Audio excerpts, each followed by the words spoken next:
Hello friends, आपका स्वागत है मेरे इस ट्रैवलिंग चैनल में।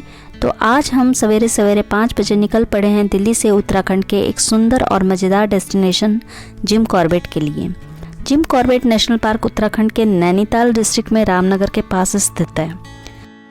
दिल्ली से मुरादाबाद, काशीपुर, रामनगर होते हुए इसकी दूरी करीब 270 किलोमीटर है। इस वीडियो में आपको बहुत सारे इन्फॉर्मेशन मिलने वाले हैं। होटल और रिजॉर्ट की जानकारी देने के साथ साथ आपको यहाँ के मेन अट्रैक्शन की भी जानकारी मिलेगी और सबसे इम्पॉर्टेंट, आपको जिम कॉर्बेट नेशनल पार्क के सारे जोन्स के बारे में बताया जाएगा, जहाँ जहाँ जंगल सफारी का मज़ा लिया जा सकता है।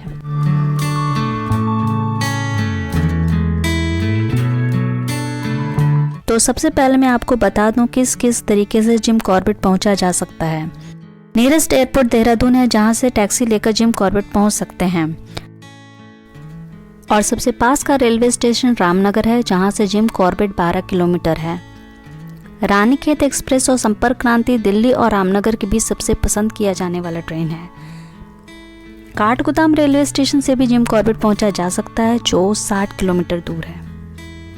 दिल्ली से टैक्सी या बस सर्विसेज से भी जिम कॉर्बेट पहुंचा जा सकता है। कई बसें सरकारी से निजी और एसी से स्लीपर तक दिल्ली, रामनगर, देहरादून, गौशाला और कोटद्वार से कॉर्बेट तक आती है। दिल्ली से 6 से 7 घंटे का वक्त टैक्सी से लगता है।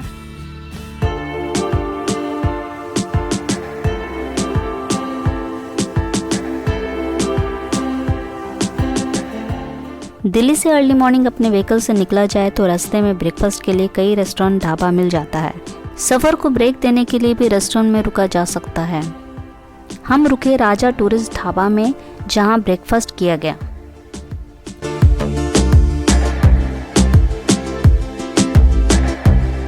आठ घंटे की जर्नी के बाद जब हम पहुंचे रिजॉर्ट तो हमें बहुत सुकून आया। होटल में रिलैक्स हुए और आफ्टरनून लंच लिया गया।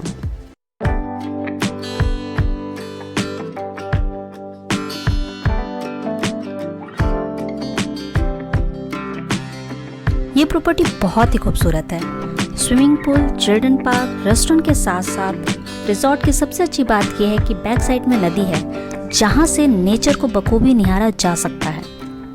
रिजॉर्ट अगर हर तरह की सुविधाओं से भरा है और एक खूबसूरत लोकेशन पर है तो समझिए आपका पैसा वसूल है। इस रिजॉर्ट का लिंक मैं डिस्क्रिप्शन बॉक्स में दे दूंगी, आप डिटेल देख सकते हैं।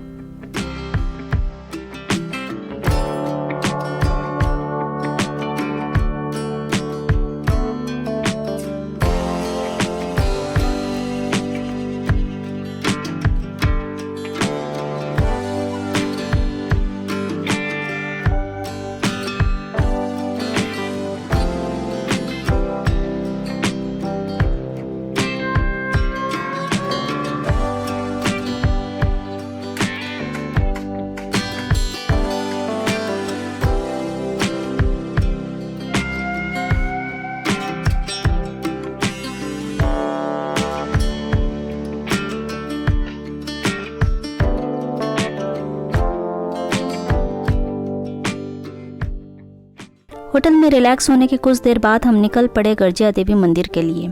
यह मंदिर रामनगर से 14 किलोमीटर की दूरी पर गर्जिया गांव में स्थित है, जो जिम कॉर्बेट पार्क के बाहरी इलाके में है। कोसी नदी पर बने पुल को क्रॉस करके इस मंदिर तक पहुंचा जा सकता है। यह मंदिर देवी पार्वती को समर्पित है। सरस्वती देवी, गणेश और भैरव देव के भी यहाँ दर्शन किए जा सकते हैं। देवी के दर्शन के लिए एक खड़ी सीढ़ी की चढ़ाई करके जाना पड़ता है। इस गर्जिया देवी मंदिर के बारे में मैं बताना चाहूँगी कि धार्मिक भावना के साथ लोग यहाँ आ सकते हैं। साथ ही यहाँ कोसी नदी के तट पर बैठकर आसपास के पहाड़ों और शांत वातावरण को निहारना बहुत ही सुकून भरा होता है।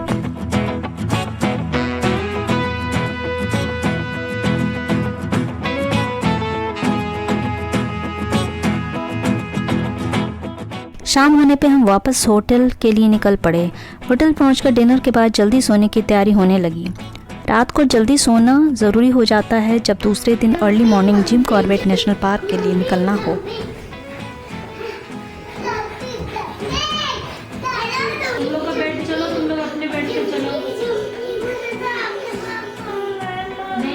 दूसरे दिन सुबह अर्ली मॉर्निंग हम तैयार हो गए, क्योंकि 6 AM to 9 AM के स्लॉट की हमारी बुकिंग थी। बुक की हुई जीप कुछ एक्स्ट्रा चार्जेस लेकर होटल या रेलवे स्टेशन से भी पिक ड्रॉप करती है। गेट पे टिकट और आईडी चेक कराने के बाद एक रोमांच भरी जर्नी की एंट्री मिल जाती है। कॉर्बेट पार्क के जोन में एंट्री लेते ही हवा की महक ही बदल जाती है। पॉल्यूशन से दूर मिट्टी की खुशबू और फल फूलों की सुगंध तन मन में ऐसे समा जाती है जैसे हम यहीं के हिस्सेदार हों। Jim Corbett national park India का सबसे पहला एनिमल रिजर्व पार्क है। 1936 में ब्रिटिश राज में इसे एस्टैब्लिश किया गया था। Initially it was named as William Malcolm Hailey. बाद में इसका नाम 1956 में प्रसिद्ध शिकारी और अचूक निशानेबाज जिम कॉर्बेट के नाम पे कॉर्बेट नेशनल पार्क रख दिया गया। यहाँ पर बाघ, हाथी, भालू, सुअर, हिरन, चीतल, सांबर, पांडा, काकड़, नीलगाय, चीता आदि वन प्राणियों के साथ साथ 660 के करीब रंग बिरंगे पक्षियों की जातियां भी दिखाई देती है। मैं यहाँ बताना चाहूँगी जिम कॉर्बेट नेशनल पार्क बहुत से जोन्स में बटा हुआ है, जैसे Dhikala zone, Bijrani zone, Jhirna zone, Dhela zone, Durga Devi zone, Sitabani zone और गरजिया जोन। हर जोन के लिए अलग अलग परमिट लेना होता है। परमिट और जीप सवारी की बुकिंग ऑनलाइन ही कर ली जाए तो बेहतर होता है, क्योंकि on the spot booking full हो जाने के कारण शायद हम मनपसंद जोन में विजिट ना कर पाएँ। जिम कॉर्बेट नेशनल पार्क के हर जोन की कंप्लीट जानकारी चाहिए और ऑनलाइन परमिट व जीप सवारी बुकिंग करनी है तो आप www.corbetindia.com के साइट पे जा सकते हैं। इसका लिंक मैं डिस्क्रिप्शन बॉक्स में दे दी हूँ। वैसे तो सब जोन की अपनी स्पेशल खासियत है, पर ढीकला जोन सबसे ज़्यादा पसंद किया जाता है, इसलिए इसकी ऑनलाइन बुकिंग करीब 2 महीने पहले करा ली जाए तो अच्छा रहेगा। इसका रेट भी थोड़ा ज़्यादा है। बिजरानी जोन भी ढीकला जोन को नेक्स्ट टक्कर देता है। बाकी दूसरे जोन की भी परमिट 1 महीने से 10 दिन के अंदर मिल जाती है। ऑनलाइन परमिट बुकिंग की बात की जाए तो entry fee 100 per person, vehicle fee 250 rupees, driver charges 100 rupees, online fee 50 rupees है। फॉरेनर्स के लिए ये चार्जेस कुछ ज़्यादा होते हैं। इसमें जीप और गाइड की फ़ी इंक्लूड नहीं होती है। इनके चार्जेस को भी मिलाकर करीब 4500 to 5500 तक का खर्चा आता है। एक जीप में 6 एडल्ट और 2 चिल्ड्रन तक अलाउड होते हैं। वैसे सीज़न के अकॉर्डिंग चार्जेस डिफरेंट हो सकते हैं। ढीकला जोन में एक जीप सफारी की जगह कैंटल सफारी भी की जा सकती है अगर 1 या 2 लोग हैं। इसका चार्ज 1500 पर पर्सन होता है। ऑनलाइन बुकिंग प्रोसीजर में जो डिटेल देना होता है उसमें विजिटर का फुल नेम, एज और जेंडर बताना ज़रूरी है। सारे विजिटर का कोई एक आईडी कार्ड नंबर भी मेंशन करना ज़रूरी है और पार्क में एंट्री के वक्त वही सेम आईडी दिखाना होता है। ऑनलाइन बुकिंग के समय सफारी की डेट और टाइमिंग भी मेंशन करना होता है। सफारी के टाइमिंग की बात करें तो समर की टाइमिंग मॉर्निंग में 6 to 9 AM और इवनिंग में 3 to 6 PM की होती है। विंटर की टाइमिंग मॉर्निंग में 7 to 10 AM और इवनिंग में 2 to 5 PM की होती है। टोटल करीब 3 घंटे की जर्नी होती है। ढीकला जोन में देखने को एक म्यूजियम भी है, इसलिए वहाँ ज़्यादा टाइम दिया जाता है।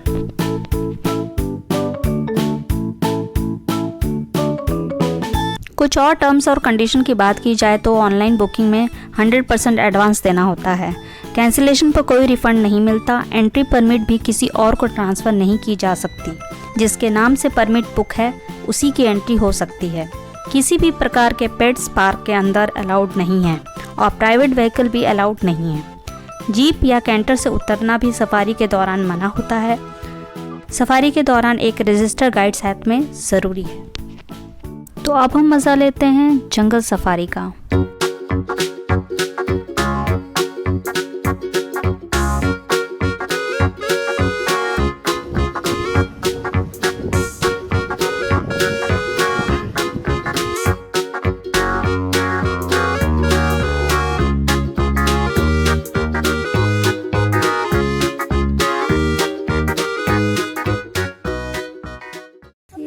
पे खड़ा है।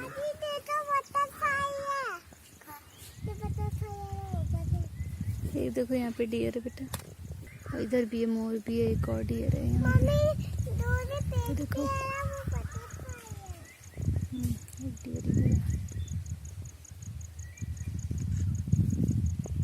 ये लंगूर तो बहुत ही अच्छा है यार, इतना अच्छा बच्चा है इसका। क्यूट है।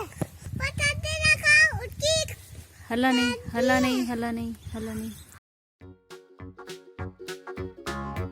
करीब करीब सब जोन में जंगल सफारी के बाद रिफ्रेश होने के लिए और कुछ खाने पीने के लिए टाइम दिया जाता है। आपको टॉयलेट जाना हो या कुछ खाना पीना हो तो सब सुविधाएं मिलती हैं।